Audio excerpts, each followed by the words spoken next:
it matters what you believe, Yeah. because you live based on what you believe. And if Yes. you live in such a way that you believe in God, you will slowly find you're opening your heart Yeah. to receive that gift. What would you say to the person who says, I want to believe, but I just don't seem able to? So is faith opposed to reason? Absolutely not. Because If we understand faith to be a gift from God, we don't acquire it by our own means. How can you grow in something that it's God's gift to give? And I think it's important to say that when the church speaks about mysteries, she's speaking about inexhaustible truths. Clarity is control, trust is surrender.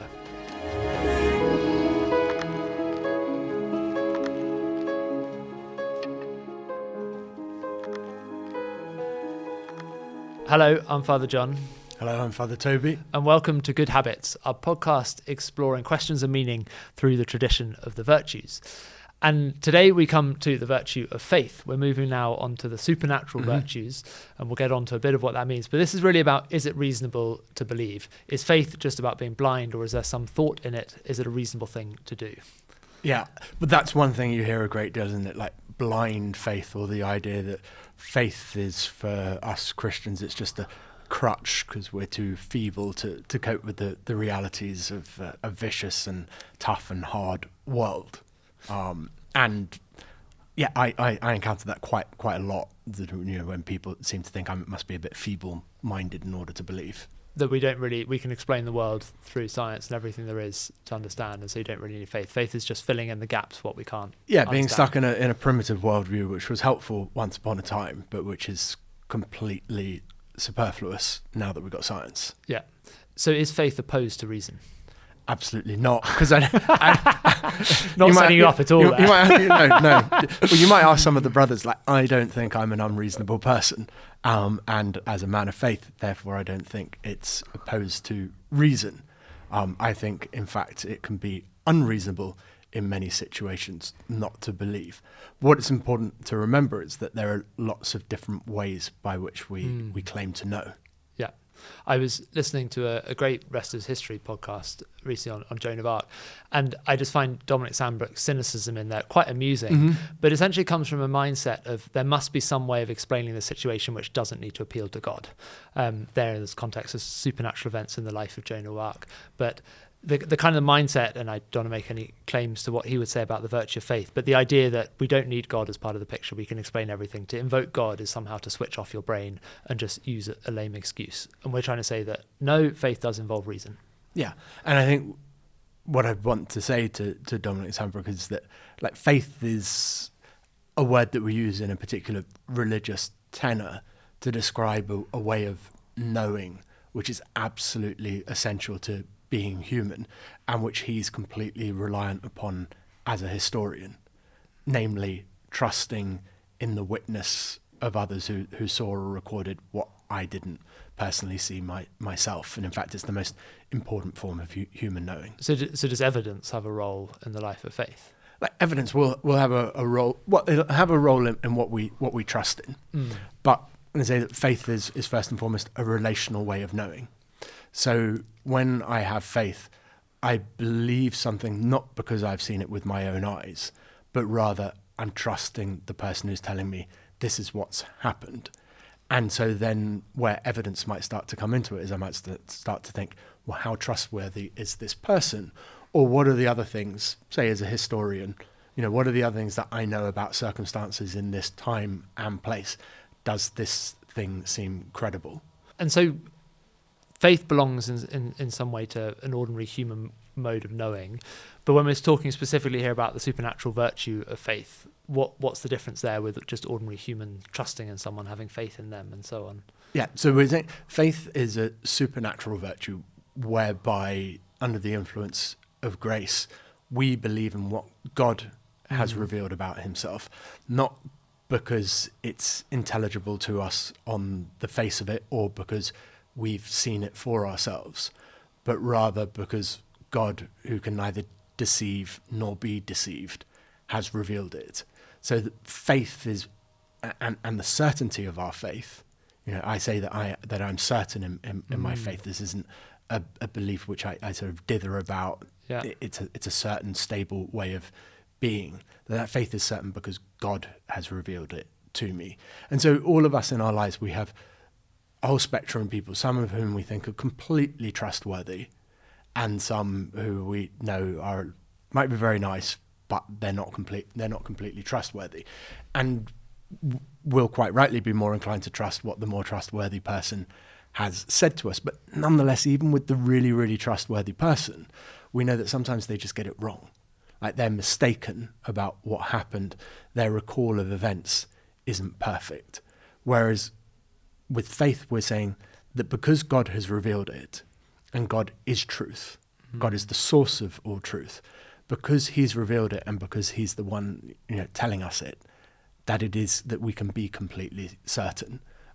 But just to pull back a little bit, I think it's really important to say how much of what we know by way of faith, or we know by way of trust. I don't know, what did you study at A level? Latin, Greek, history and maths. Latin, Greek, history and maths. So maths, of all of those, the truths of maths are sort of demonstrable by reference to their own principles. So you can do that. With the rest of them, and even with the teaching of the maths, you're having to trust in what your teachers. Yeah, I didn't prove Pythagoras when I walked in, as in someone told me. Well, you weren't as much of a child prodigy as me. But particularly with me, like, I did maths, chemistry, biology. Yeah. And so many of my experiments went wrong. Yes. What did I write in the exam about what happens, when you sort of add magnesium and to potassium permanganate or whatever? That stuff you remember really clearly. yeah. I think they're both quite explosive. Yeah.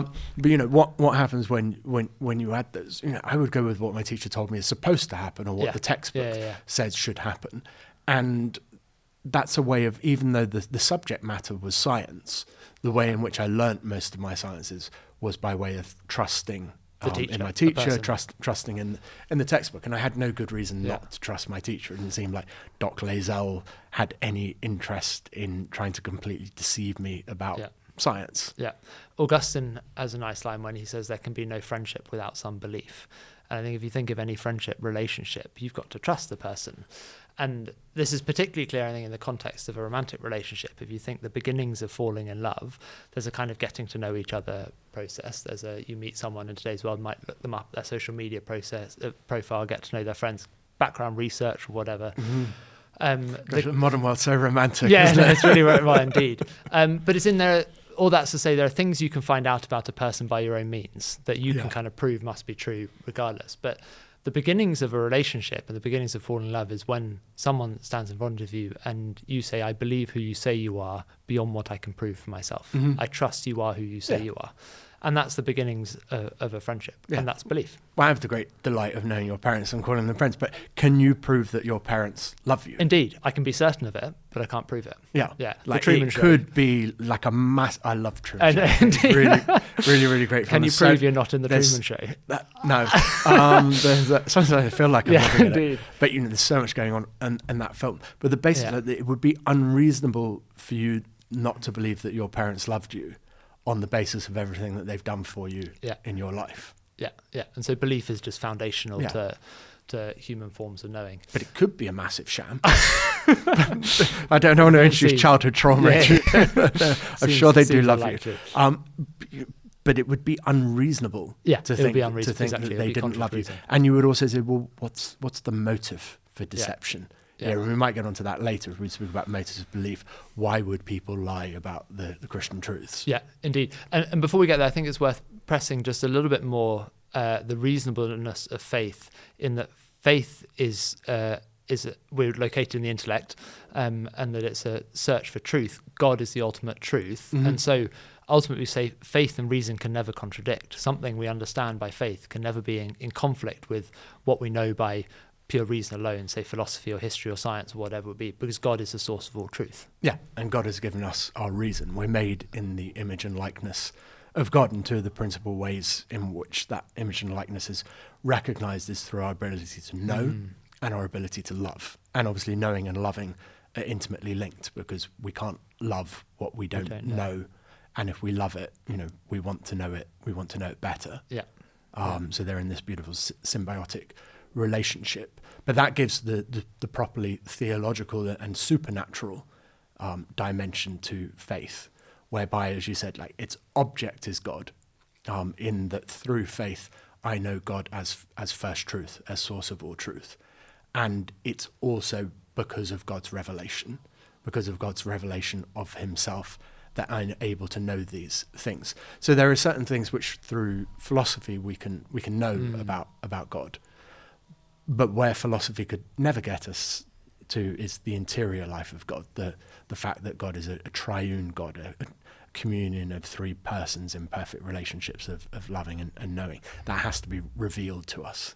A nice analogy I've always found that I heard someone use to get at this distinction is, say, imagine a leak's coming in through the ceiling, and we're sat here trying to work out what's this leak that's going on. There are different ways we can try and work out what the leak is. We can come to some conclusion about the colour of the water or the amount that's falling, or maybe a bath's overrun, or I know there's a kitchen above here, maybe someone's left the tap on.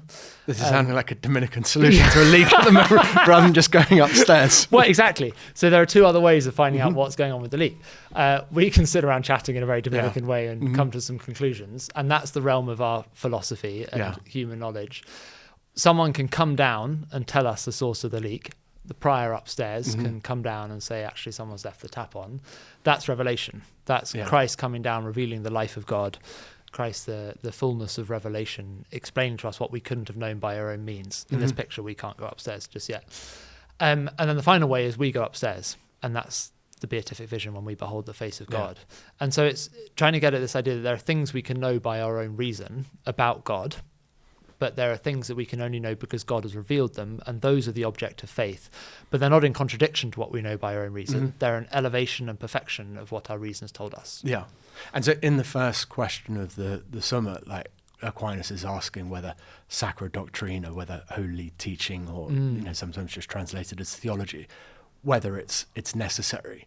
And he says yes for a number of reasons. Like, one, because sometimes we're just dumb, we just get it wrong. Our intellect's fallen. Secondly, because not everybody has enough time to sit around sort of contemplating these truths and working out everything for themselves.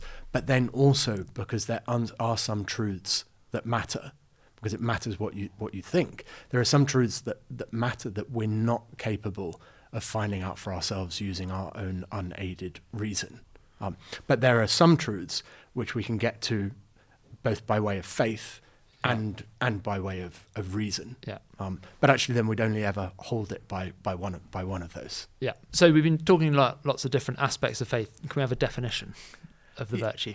So you've got the classic sort of definition given in Hebrews, which is faith is the assurance of things hoped for and the conviction of things yet unseen. Or we might sort of unpack that a little bit. Well, I think I actually said earlier that like a supernatural virtue under the influence of grace. But I think that unseen line is important, because that again speaks to this thing of faith is not contrary to reason, because it's not the things unknown or ununderstandable. It's unseen, as in it's what we can't see unless God reveals it to us. So the object of faith is what God has revealed to us of himself. And the sort of the evidence of things hoped for, I think, also shows us this is relating to ultimate truths. To the things that really, really matter. It's good. And then I think what you said there gets us onto another dimension that's important to make, because we use the word faith in quite a broad way, and we've probably already been doing that a little bit in speaking both about faith as that which we believe. We have the articles of faith. The Trinity, the sacraments, the things we couldn't know about God unless God. And everything that's in the creed. Really, we would call the articles of faith. But there's the way by which we know them, and so that's what we've been trying to emphasize. That faith is this relational way of knowing, whereby I believe these things not because I've discovered them for myself, not because I've thought them through for myself, not because I find them particularly sort of intelligible and I think, oh yes, this must be the case even though I've not seen it, but rather because God is the one who has revealed these things to us. And so when we're talking about the virtue here, we're principally thinking about the means by which we know something, this relational way of knowing, a stable disposition to trust in God. Yes, so faith is that intellectual virtue that points us to, if the intellect is aimed at truth, which it is, If the intellect is aimed at truth, then faith is that virtue which is perfective of the intellect, whereby we recognize God as the source of all truth and then believe all that God reveals about himself and also about us and about the means of our salvation. You said earlier, I think quite rightly and fairly, I can be certain that my well done. You said I can be certain that my parents love me. Mm-hmm. Can I be certain that God exists? Yes, and I think you can be certain in a number of ways, or at least two. You can be certain because through philosophy we can come to a belief in the existence of God, and famously Aquinas gives his five ways. And there are many people actually who don't believe in God as revealed through his revelation, don't believe in a triune God, who nonetheless believe in some creator. And Aristotle would be a great example of that, somebody who believes in a first mover, somebody who's got to get all chain of motion that exists in the world into action. But to actually believe that Jesus Christ is the second person of the Trinity, the eternally begotten Son of the Father, that I can only know by faith, because God has revealed it, and because he is God, I can be certain of what he reveals. So the certainty is in the reliability of the witness. Yeah, the certainty isn't in the intelligibility of what is revealed to me. Like, I still struggle to get my head around the Trinity. Yeah. And the stories told, think of Augustine walking along a beach, and he sees a little boy sort of putting water into a hole using a spade, and he asks the sort of boy, like, what are you trying to do? And he says, well, I'm trying to drain the ocean. And Augustine at the time is contemplating on the Trinity, and he scoffs at the little boy, and then the little boy, who transpires to be an angel, says, well, you can no more fit the entirety of the Trinity inside your head than I can the ocean inside this hole. Like, when God reveals, the infinite God reveals himself to us, like, it's beyond the fullness of my comprehension. Yeah. And yet I believe that which I'm capable of comprehending. And it's the same. So the way with the articles of faith, the belief is in what those articles of faith reveal. Yeah. So to be a Christian isn't simply to believe the creed, rather it's to believe in the one who's revealed by the creed. And so we can always go deeper. Yeah. But never exhaust what those articles reveal. And I suppose here we want to be clear that certainty doesn't mean clarity.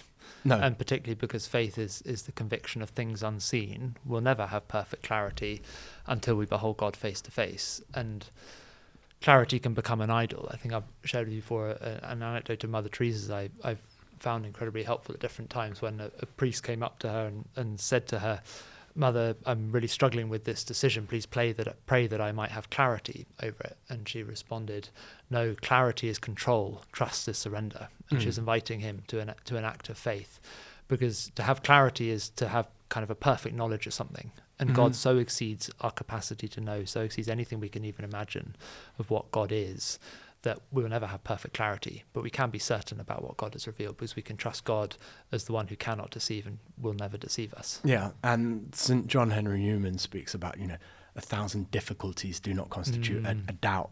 That difficulty between, I struggle to understand this, or in the day-to-day living out of the faith, sometimes, like, I struggle to understand how this is working for the best here, Lord. Like, I cannot comprehend how your providence here, when somebody I love is struggling or in pain, I cannot understand how this is going to work out for the best, and yet nonetheless I trust in you. Or to put it in another sort of happier way, when that friend turns up at the door and they say to you, like, Toby, come out with me, we're going somewhere, and I'm like, where? And they're like, it's a surprise, just trust me. But I go not because I know where I'm going with them. I go because I trust them. Yeah. And in this sense, I suppose it's important to recognize, and I think St. Thomas says this very clearly, a certain mental unrest belongs to the life of faith, because we'll never have that perfect clarity. There's always going to be a slight restlessness and a grappling, and that's part of exercising the virtue that we've been given by God to really seek God more deeply and to enter into that unrest and search for those questions. Yeah, and I find it one of the really exciting things about the faith and the life of study as well, that you're going deeper, and like the more you know, the more you realize you don't know, but there's an excitement in that, just having a little bit more of an insight into these incredible mysteries. And I think it's important to say, like, when the church speaks about mystery, you might have heard, if you've not been to church much, and you hear just after the consecration, the priest says, the mystery of faith. This isn't like abandon all reason at this point, ladies and gentlemen, like what I'm about to say doesn't make any sense. Rather, when the church speaks about mysteries, she's speaking about inexhaustible truths. Yeah. There's too much light rather than not enough light. You used the phrase earlier in relation to human belief, motives of credibility, which is one that appears in the tradition as well in relation to faith. What did you mean by that? What sort of motives of credibility would we say there are for the life of faith? Yeah, so I think this is a really, really important rejoinder to the person who says, oh, well, you may as well believe in the flying spaghetti monster. Yeah. And I'm thinking of you, Mr. Dawkins.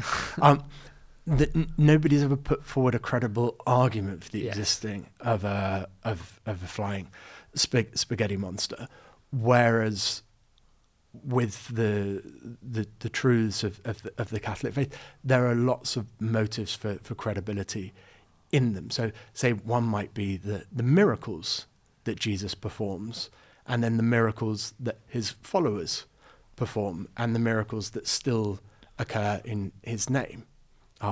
Another one might be sort of the way that he fulfills the prophetic witness. I think this is one of the most striking ones, actually, that if you were to write down a whole load of messianic prophecies from the Old Testament, and you could, it's hundreds of them, and you could write them down, and I was to show them to Joe Bloggs on the street who's got no belief, and say, who did these describe? They would, if they had any religious knowledge whatsoever, they would know that these were describing Jesus. I wouldn't need to quote a line from the New Testament in order to write a description of Jesus. I can do that from the Old Testament. Yeah. And so and yet at the same time, when Jesus appears as the Messiah, as the anointed one, nobody is expecting him to be quite how he is. Yeah. He comes as the God of surprises. He's the fulfillment of everything that's old, but he's also a surprise in the new. But the fact that all these writers who didn't know one another, not writing at the same period in history, they're writing over a period of thousands of years, describe this same person, and he fulfills their prophecies completely, but in an unexpected fashion. I find that one of the most powerful sort of motives of credibility. Yeah. And yet, it's not the reason that I believe. What distinction are you making there? I'm making the distinction, the fact that these things sort of increase my sense that my faith is reasonable. Yeah. But nonetheless, I acknowledge that first and foremost, my faith is the result of a gift of God. I can't fully explain my decision for why I believe there is God at work in it, and I'm profoundly grateful for it. Like, then why would you say that you believe, or why would you say that you have faith? It's a great question. I suppose I would have to talk about my story and being raised in the faith, and that journey of something that had been given to me becoming my own. I think motives of credibility, I'd talk about a couple of different things. One would be the resurrection. I think this is often given and just does seem to me, however much you look at it, just the best possible explanation of the events and what we know about the time is that Jesus rose from the dead. That has to be true. Even Alex O'Connor now is saying, isn't he, that something happened. Something happened. That is not explicable according to the normal explanation of things. And whether in terms of the actual events, but also the life of the church and everything, the experience of that event that then grew into the New Testament and so on. if that's true, that changes everything. If Jesus is God, that changes everything. And so that's always been incredibly important for me. Miracles in some way too, definitely the stories of the saints. I've never experienced anything particularly grand, but I remember a story in my childhood. I suppose I was maybe 8 or 9, and I lost a rosary on a train, which I quite like. I think it was one of these ones that had been blessed by the Pope, that I'd been given my first Holy Communion, I think. But anyway, it was a nice rosary, and I thought I lost it. Not a blue plastic one. No, it wasn't. Yeah, that glows in the dark. Yeah. Makes you feel guilty at night. Yeah, one of those. I had one of those as well. No, this was one, and I was almost certain I lost it in the train, and then I couldn't find it anywhere. And we were in the Netherlands on holiday, and arrived where we were staying. And I went up to my room, and as far as I'm aware, no one had been there before. And I opened my bedclothes, and the rosary was just lying underneath the duvet on the bed.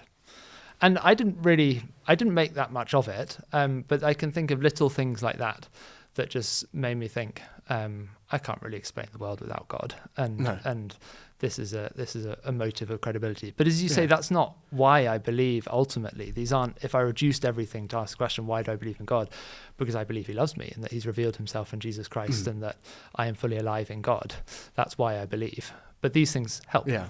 And then one of the things that I love is, as being a priest, is the number of different people who come to you with stories of how actually not having been brought up in the Catholic faith, they've come to it. And you'll hear people all the time online who go, well, if you've been born a Muslim, you'd still be a Muslim right now.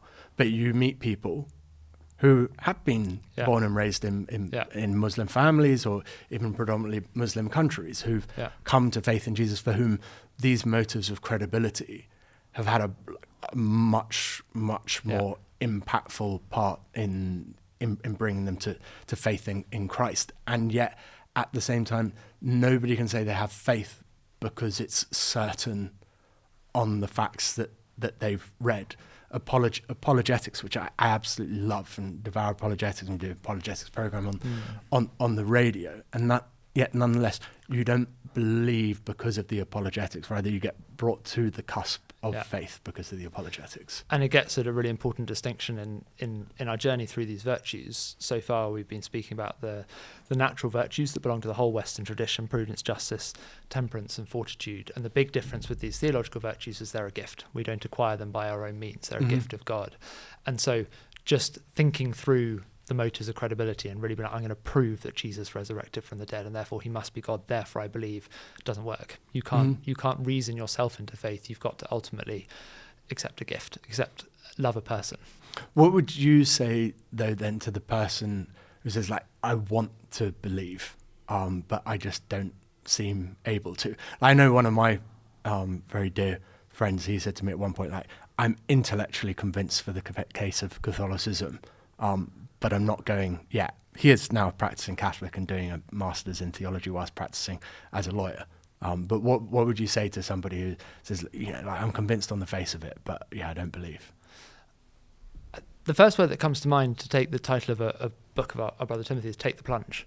And the reason why that's such a good phrase is not just speaking about baptism and entry into the church, but it's only by immersing yourself in the life of the church and opening yourself to receiving that gift from God that you can really begin to live the faith from the inside, so to speak. And faith is a living thing. It's not solely some abstract acceptance of a set of propositions. It's to believe in a person who loves you.